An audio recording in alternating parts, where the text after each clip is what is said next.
So extraordinary living requires a few things from you.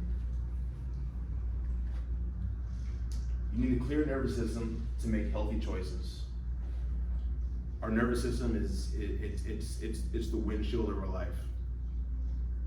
The more accurate we can see things, the more accurate we can perceive ourselves and others, the higher quality of life we're going to have.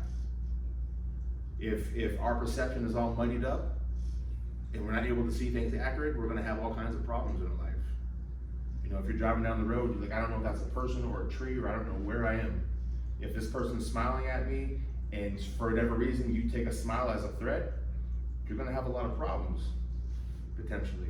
So we need to have a clear nervous system to make clear and healthy choices. And then we need a solid spine to follow through with those choices.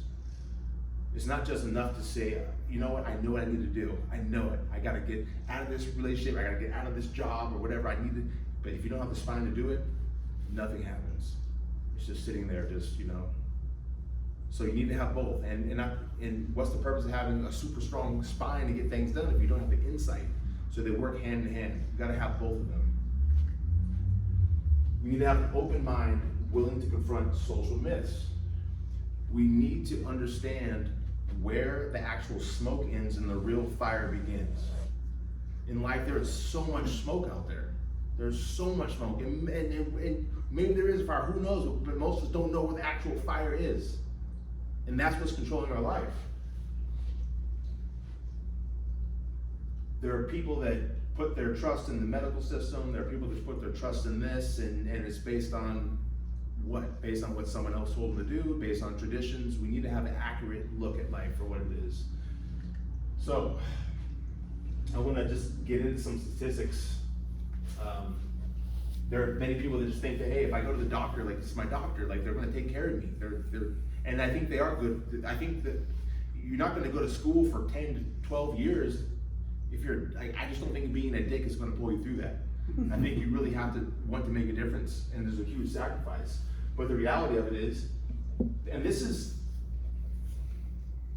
what you're going to get, like, as you do research, like, on the main, like, on Google.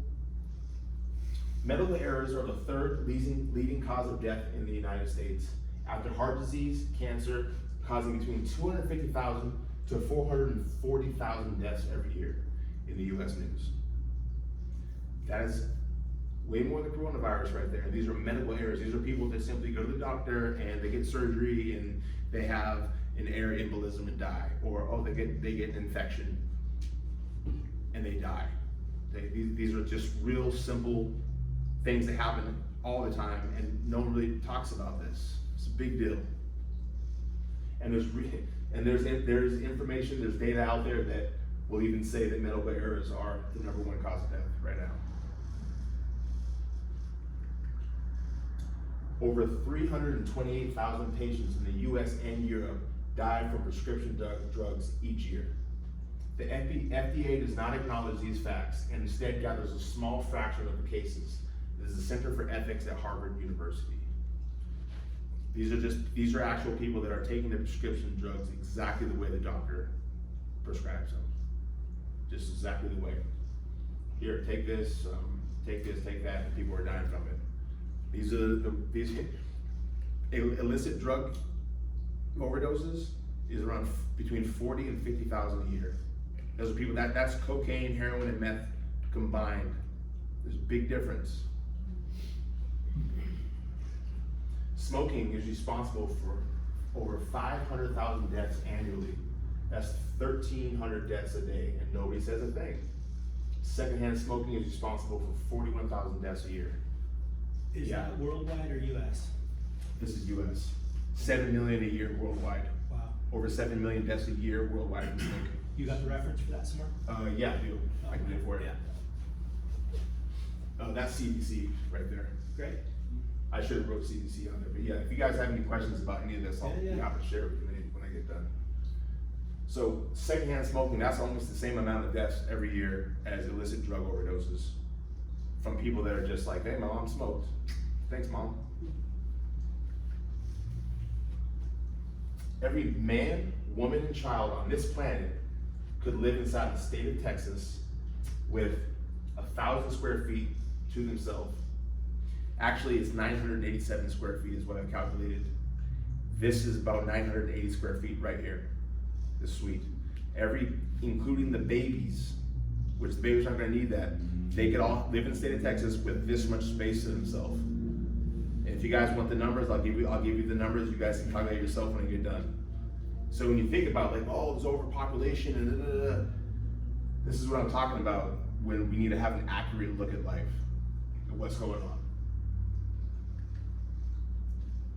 It would cost between $7 and $265 billion to end world hunger. As of 2020, there are 2,095 billionaires in the world. Out of the 2,095, 2 of them alone could pay for the infrastructure.